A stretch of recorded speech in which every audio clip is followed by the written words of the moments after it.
Hi, buddy. Did you eat all your food?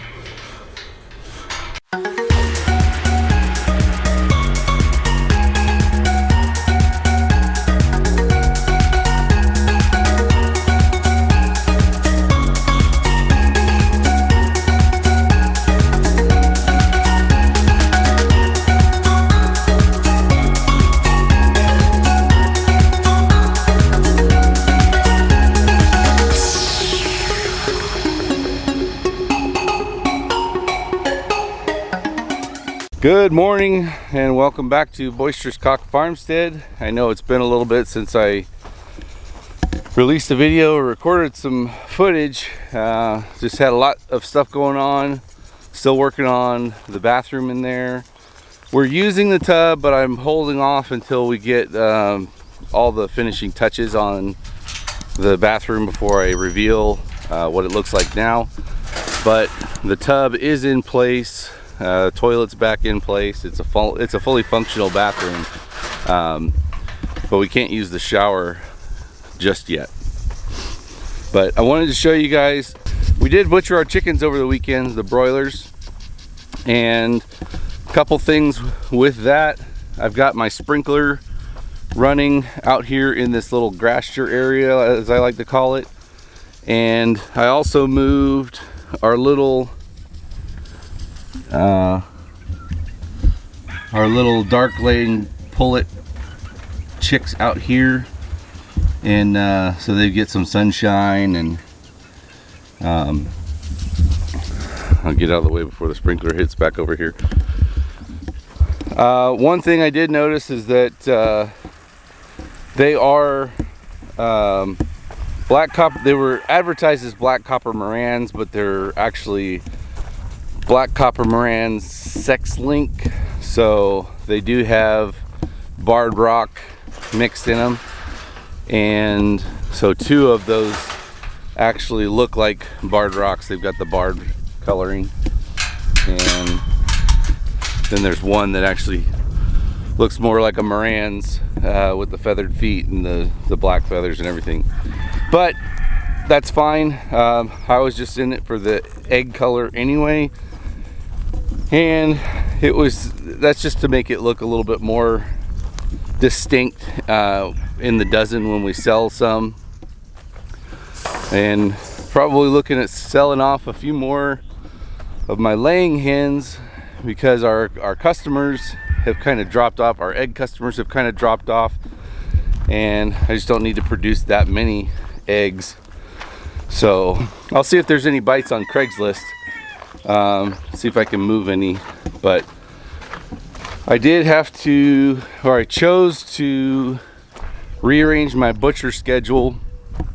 I did have a butcher date scheduled for the 10th of May here, and I opted not to do that for a couple reasons. One is I don't have the freezer space with butchering all these, or needing to butcher all these chickens. I needed a little bit more time to be able to use up some of the pork from last year, and also our chickens from last year and the chickens from this year too. But the other thing is I just wanted to give these guys, well, give her a little bit more time. She's not kind of filling out the way that I had hoped, and not as well as this barrow is and the sister of hers is, based on the eye test. Now, she may be more solid than I think she is, but she's very skittish and she doesn't really let me handle her. So it's nearly impossible to get a measurement to know how much she's gonna weigh, or see on her back strap there what kind of muscle development we're getting.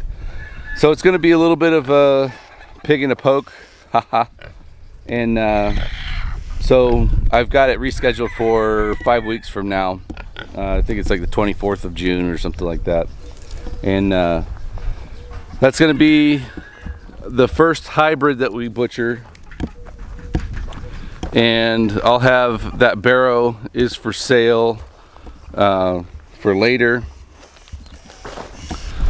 And then the Boar, I'm keeping him to try to breed to the other Duroc, my orange Duroc that's too tall for my main guinea hog boar to get.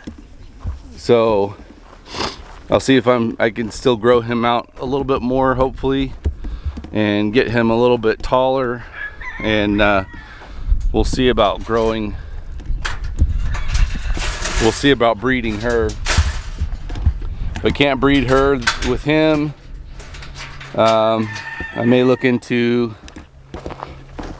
trying with AI, and if I can't get with AI, then I'll probably sell her or send her to the butcher. There's the Boar there. Hi, buddy. Did you eat all your food? He's actually he's a very good temperament, so I like that. He lets me come up and pet him, which is better than the other two that are going to market. So and I'll come out here, I'll show you his sister.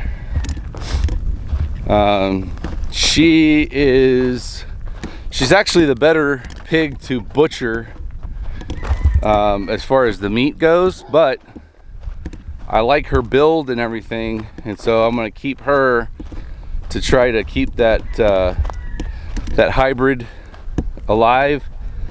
If I like the meat but I can't breed either of my Durocs again, then I'll breed the two hybrids together and work down through the genetics and try to get a more stable pair down the line, if it goes that far. But she's very good.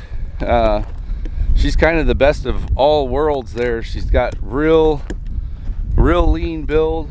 This is her in the foreground here, and that's her mom in the background, so you can see she's not quite as tall as her mom, but she's got real good muscle development. She's pretty lean. She's got a tight belly, which is one of the things I wanted to try to get out of this hybrid.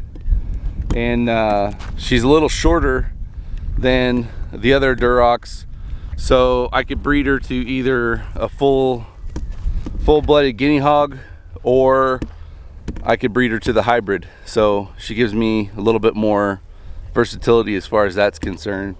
And she's actually very calm. I almost got her to lay down for me yesterday, but she's still just a little skittish. And I've said in previous videos that I didn't really handle these babies as much as I tend to handle, and part of that was because with a different breed, the Duroc breed, I wasn't sure how she would react with me being in there with the babies, and didn't want to risk injury to myself. But now that I know she's really calm, if I ever breed her, or if I breed the hybrid there, I feel like I'm pretty confident I could be in with the babies and the mama, and not be at any more risk than I would be with just a guinea hog sow. So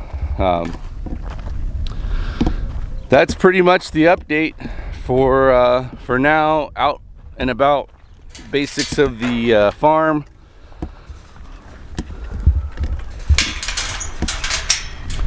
We'll come around here, I'll show you my trees that are growing, my transplants that kind of strange. Some of them are actually, they budded and leafed out really well, and then I still have a few of them that the trunks and the branches are green, but there's still no leaf activity. So, and some of that's within the same species. So like on my black walnut, I actually have one for sure that's still green stick, and but it's not budding out. And then I've got another one that's just not even doing anything. So If you've seen our bare root episode, these are those trees here. So we've got our walnut over here. I've got 2 per pot in these here. These are the big red mayhaws right here, these 2. We've got a hazelnut in the background, a couple of silver maples here. These are elderberry trees. That's that aronia berry. I can see it's got a little green bud right there, but it just hasn't popped. And then these 4 along here, well, 5 if you count the chickapine, but that was a pretty small tree to start with. But say the sugar pear, it's really green. It's got tender buds on it, and always has. It just hasn't really popped. So I'm hoping that means it's just working on root development. There's the katsuro, and then this one is the apricot that has the edible pit in it. So anyway, that is the update on the farm here. Things are going fairly well. Starting to get warm, and like I said, I've got the sprinkler going in the grasture area over there. Now that I'm mostly done with the bathroom, as soon as I get that shower operational, I'm taking a break from the house for a little bit.